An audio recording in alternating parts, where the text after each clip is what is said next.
di dalam ajaran Kristen itu apakah Tuhan beranak?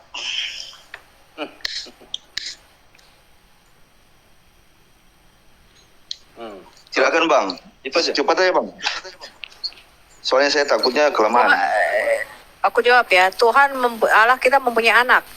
Mazmur 2 ayat sebentar. Mazmur 2 ayat 1 sampai 11. Ya, kamu baca terutama ayat 7, ayat 6 dan 7. Oke. Yahweh berkata, sebentar, aku belum selesai jawab. Oh iya, maaf. Yahweh Tuhan kita berkata, anakku engkau telah kuperanakkan pada hari ini. Kemudian Amsal 30 ayat 4, kamu catat semua referensinya. Ya, itu Mazmur Daud, itu perkataan Daud. Oh ya. Ya, Mazmur 2 ayat 6 sampai 9. Kemudian Amsal 30, sebentar aku selesai. Amsal 30 ayat 4. Saya takutnya kelamaan, ya? Mbak. Maaf. Siap. Oh, enggak masalah, yang penting jelas. Oh iya, enggak masalah, benar. Setuju sih, tergantung tuan rumah, benar. Sorry. Oke. Amsal 30 ayat 4, kamu catat. Di situ Salomo berkata, ya siapakah yang menakar air laut? Ya, siapakah yang menciptakan alam semesta ini? Siapakah namanya? Siapakah nama anaknya? Ya. Nah, sekarang Adam itu disebut anak Allah di dalam Alkitab kita. Ya. Malaikat-malaikat itu juga disebut anak-anak Allah. Beni ha Elohim, itu artinya anak-anak Allah. Sebentar. Tetapi malaikat disebut anak Allah. Nah, soalnya itu pertanyaan saya juga. Siapa saja anak Allah itu? Malaikat, terus apa lagi? Tetapi istilah diperanakkan dari Allah itu bukan Allah punya istri, kemudian istrinya hamil punya anak. Siap. Segala sesuatu yang ada di alam semesta ini lahir dari Allah. Ya, di dalam Alkitab kita dikatakan Dia adalah Bapa segala roh. Dialah yang melahirkan kita. Jadi alam semesta ini keluar atau lahir dari Allah. Ya. Siap. Ya. Alam semesta jadi juga ketika dikatakan Allah itu beranak, itu bukan seperti bayangan kamu. Allah punya bukan. Segala sesuatu lahir, makanya disebut Bapa. Bapa itu artinya dia sumber segala sesuatu lahir dari Dia. Itu arti kata Bapa di surga.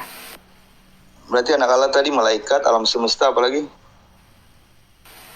Bukan anak Allah itu malaikat alam semesta, bukan. Istilah Aba atau Bapa, makanya aku tidak bisa kau satu kata karena kamu tuh tidak pernah baca kitab Taurat. Makanya kamu tuh baca kitab Taurat Musa supaya kamu tahu, ya. Iya. Di dalam pandangan Yahudi, dalam pandangan Timur Dekat Purba, segala sesuatu yang ada di dunia ini alam semesta lahir dari Dia, baik yang kelihatan maupun yang tidak kelihatan. Segala sesuatu lahir dari Allah. Itulah sebabnya dia disebut Bapa. Ketika orang Yahudi menyebut Dia Bapa, itu karena Dia pencipta kita. Segala sesuatu itu lahir dari Dia, bukan Dia punya istri, punya anak, enggak. Iya, tadi saya tanyakan apakah Tuhan beranak? Iya, terus dijawab. Terus kemudian kedua, siapa saja anak? Tuhan mempunyai anak. Ya, siap. Siapa saja anak Allah itu ada malaikat, alam semesta dan segala sesuatu. Oke. Saya tambahkan ya. Saya tambahkan begini ya. Jadi ada perkataan begini, Mas. Bumi pertiwi melahirkan anak-anak bangsa. Oke, Bang. Pernah dengar nggak? Pernah, Bang. Jadi menurut kamu bumi ini, Indonesia ini melahirkan seperti di sesar gitu? Enggak, Bang. Kemudian di anak bedah. tangga, anak sungai. Bedanya di mana, Bang? Anak tangga, anak sungai. Ya, jadi begitu pengertiannya seperti itu. Melahirkan itu bukan berarti melahirkan seperti manusia melahirkan melalui ini begitu. Bahkan sebentar. Di dalam Alkitab kami dikatakan gunung-gunung itu lahir dari Allah. Bukan berarti Allah terus beranak terus beranaknya gunung. Gunung, oke. Iya, alam semesta itu termasuk gunung-gunung. Nah, istilah segala gunung-gunung dilahirkan dari Allah itu bukan berarti Allah punya istri terus lahirlah anak-anaknya. Anaknya si gunung-gunung. Gunung-gunung itu enggak termasuk Allah. Bukan berarti karena ciptaannya jadi Allah, enggak. Bos boleh lihat mukanya, Bos. Saya senang lihat Bos. Izin. Waduh. Saya tadi kan ada ditampakkan ke yang lain, kalau saya enggak gitu. Mas, kamu Soalnya bertanya saya apa lagi tadi makan, nafsuan saya ini? makan. Saya tadi makan, Bro. Saya Lagi nafsuan apa lagi bertanya ini? Saya nggak tahu juga, Bang. Saya lanjut tanya boleh, Bang? Ya, silakan. Gini Bang, maksud saya gini, kalau saya tanya dijawab, kecuali kalau saya tanya tambahan kan, baru Abang boleh penjelasan panjang. Saya pikir gitu. Oke Bang, saya lanjut. Ibrahim itu Yahudi atau bukan Bang? Oh, jelas lah. Itu Yahudi sebenarnya itu Yahudi. Iya, Yahudi. Ibrahim nggak tahu. Oh, iya, ya? Ibrahim, Abraham Bang, Abraham. Iya Abraham, sorry Abraham ya. Yahudi ya, iya. Yahudi dari Yakub. Dari Yakub jawabannya Israel. iya atau tidak? Iya. Yahudi ya, Abraham itu. Abraham itu bapak segala bangsa, Mas. Enggak, saya tanya Yahudi atau bukan Bang? Orang bukan dong. Kan dari dia lahir Yakub. Enggak, tadi katanya iya. Oke Bang. Oke, saya lanjut Bang ya. Berarti iya atau bukan ini Bang? Loh, Abraham gini, Yahudi itu apa sih, Bro? Kamu tahu nggak Yahudi itu apa? Saya tahu Bang, saya tahu. Maksud saya jawab iya atau tidak aja Bang. Oh, salah. Pertanyaanmu salah. Nggak bisa dijawab iya atau tidak. Yahudi itu apa sih? Yahudi itu salah satu keturunan Israel kan, keturunan Yakub. Loh, iya, Yakub itu bapaknya siapa? Ishak. Ishak. Bapaknya Yakub Ishak. Bang, saya tanya iya atau tidak aja. Jawabannya iya atau tidak. Ya itu. Oh, salah. Masa kamu bilang Abraham yang di atas adalah orang Yahudi? Loh, Yahudi itu keturunan. Saya tanya Yahudi atau bukan? Sih? Iya atau tidak? Saya jawab. Saya catat. Abraham itu orang Ibrani. Orang Ibrani ya, bukan Yahudi ya? Atau gimana? Iya, Yahudi itu sama, cuman Yahudi itu muncul di abad keempat sebelum Masehi. Di sejak pembuangan ke Babel mereka disebut Yahudi. Dia orang Ibrani. Tapi sebenarnya mereka orang Ibrani. Orang Ibrani sama Yahudi sama aja. Abraham orang Ibrani itu etnis. Abraham orang Ibrani. Jadi begini, Mas. Iya. Yahudi itu sebenarnya darinya Israel, Yakub. Ya. Oke, Bang. Itu bangsa pilihan, Mas. Oke Bang, siap. Ya. Jadi memang Yahudi itu sering disebutkan dalam Alkitab karena itu bangsa pilihan. Ya Bang. Ya. Tapi bapaknya siapa? Bukan bapaknya Ismail. Ya, anaknya Abraham kan ada 3 ya. Ishak dan Ismail ya. 2 ya. Ya Bang. Ishak dan Ismail, dan Ismail itu dari keturunan Hagar, keturunan pelayan ya. Ya, Jadi Bang. itu tidak termasuk daripada namanya Dia poligami Yahudi. berarti Bang ya? Oke Bang. Oke. Enggak, Abraham udah pernah poligami. Oh iya Bang. Iya Bu. Iya Bu.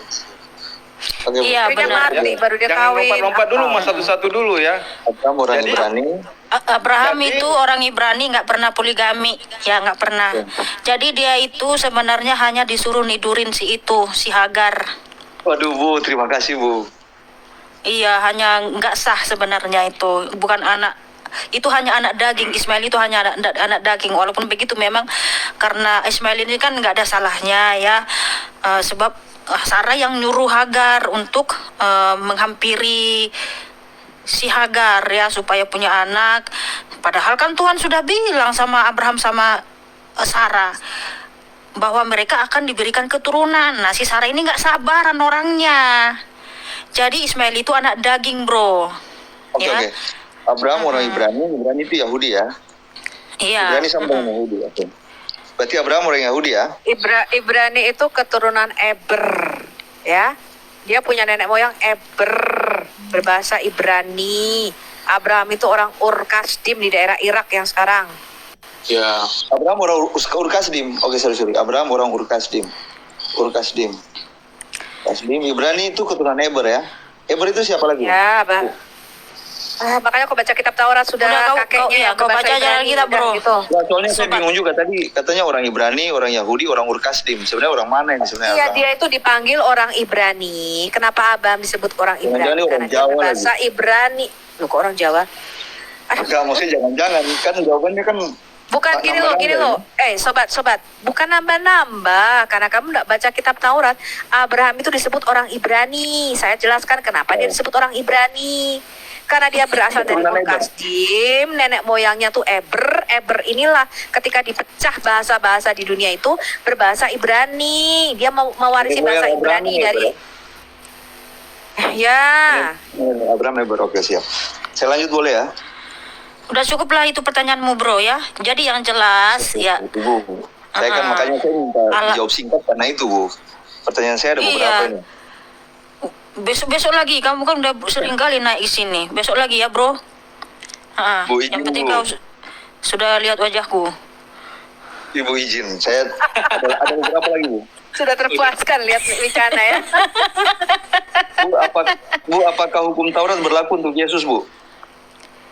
Selama Ya, hidupnya itu dia menjalankan hukum Taurat. Yesus mengikuti hukum Taurat dengan sempurna. Makanya Yesus Berlaku, itu nggak ya? pernah melakukan dosa. Berlaku dia ya untuk Yesus. Begini Bu. Yes. Itu satu-satunya boleh saya jawab mengenai bentar ya. Taurat dengan sempurna. Iya, Bu. Kalau Tapi Anda- jangan lama-lama kalau- Bang, soalnya saya dibatasi Bang. Tadi waktu sama host. Oke, kalau Anda belajar dulu hukum Taurat itu, kenapa hukum Taurat itu ada. Kemudian di Perjanjian Baru itu namanya ada hukum utama dan terutama, ya. Dulu hukum Taurat itu, Anda tahu nggak, hukum Taurat itu dalam bentuk batu, ya.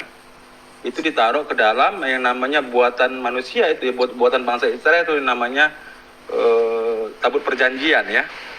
Tabut perjanjian, itu Taurat ya. Tabut perjanjian, ya, tabut perjanjian itu dibuat bangsa Israel yang ada kerubim, kemudian di dalamnya itu ada 2 batu loh, kemudian ada tongkat Harun dan lain-lain, ya. Kalau Anda tahu itu, ya, pelajari itu dulu, kemudian Anda baru belajar bagaimana di Perjanjian Baru digenapi bahwa hukum itu menjadi manusia. Oke Bu, Jadi Bang, manusia. siap. Jadi isinya dari Taurat itu sebenarnya itu penggenapan untuk yang di Perjanjian Baru yang namanya hukum utama dan terutama. Oke, Bang. Maksudnya. Oke Ya. Bang. Ya, oke. Begitu dulu ya. Nanti Belum. kamu Bentar, baca Bang. aja. Bentar Bu, ibu kasih apa waktu lagi? tadi ke orang lain banyak, giliran saya dikit. Ini kan, Bukan yang antri banyak, bro. kan kalau kayak gitu, kalau yang tadi nggak ngomong Enggak, kayak lagian gitu. kamu sudah naik berapa kali? Ya, besok lagi. Baru 2 Besok kali, lagi kamu baru 2 nanya. kali. Sebentar. Iya, kan udah 2 kali. Yang belum Bu, saya angkat sebentar. nih. Sebentar Bu, apakah Yesus akan datang kedua kali Bu? Oh, jelas sekali itu yang kita tunggu. Dalilnya apa Bu? Dalilnya? Saya minta ayatnya di Injil apa? Surat Aduh, apa? sangat banyak ya. Sangat banyak, tapi Makanya Ibu jawab singkat aja Bu. Ibu jawab singkat aja biar saya. ya, Tadi kan saya minta jawab singkat, dijawab panjang lebar. Matius Ayo, 26 di situ ya. Bentar. 26. Di sini kan Tuhan Yesus bilang ya, dia akan datang di Matius 24 ya. Oh, 24, Matius oke. Matius 24. Tunggu sebentar.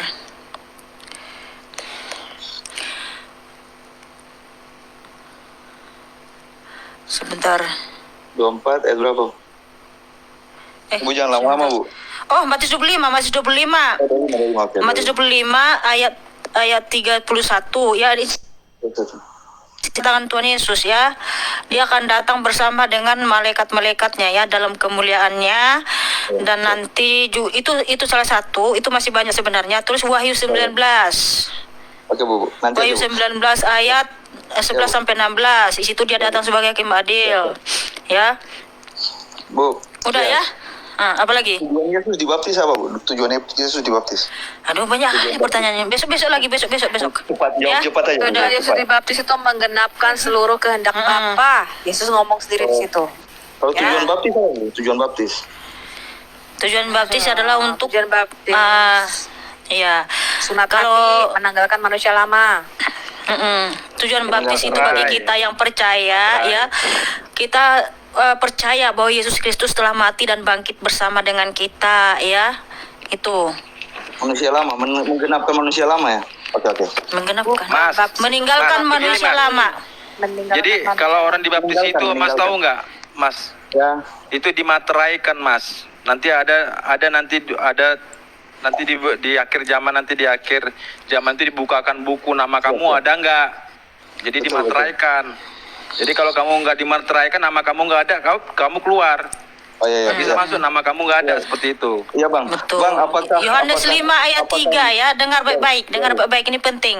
Tuhan Yesus menyatakan, seseorang yang tidak dilahirkan dari air dan roh, ia tidak akan masuk dalam kerajaan surga. ya. Air itu lambang darah Yesus. Artinya kalau seseorang tidak menerima darah Yesus, dia tidak akan masuk dalam kerajaan surga. Makanya Tuhan Yesus menyatakan Yohanes 14 ayat 6, akulah jalan. Jalan di situ apa artinya? Tanpa darah Yesus seseorang pun tidak akan mampu mencapai surga, ya. Jadi hanya melalui darah Yesus Kristus kita bisa mencapai surga. Tuhan Yesus menyatakan kebenaran, artinya hanya dialah Allah yang benar, dan hidup artinya dia memberikan hidup kekal. Karena apa? Yesus Kristus itu hidup kekal, ya. Jadi dialah pemberi keselamatan kekal. Tanpa Yesus tidak ada seorang pun yang bisa masuk surga. Nah itu, ya.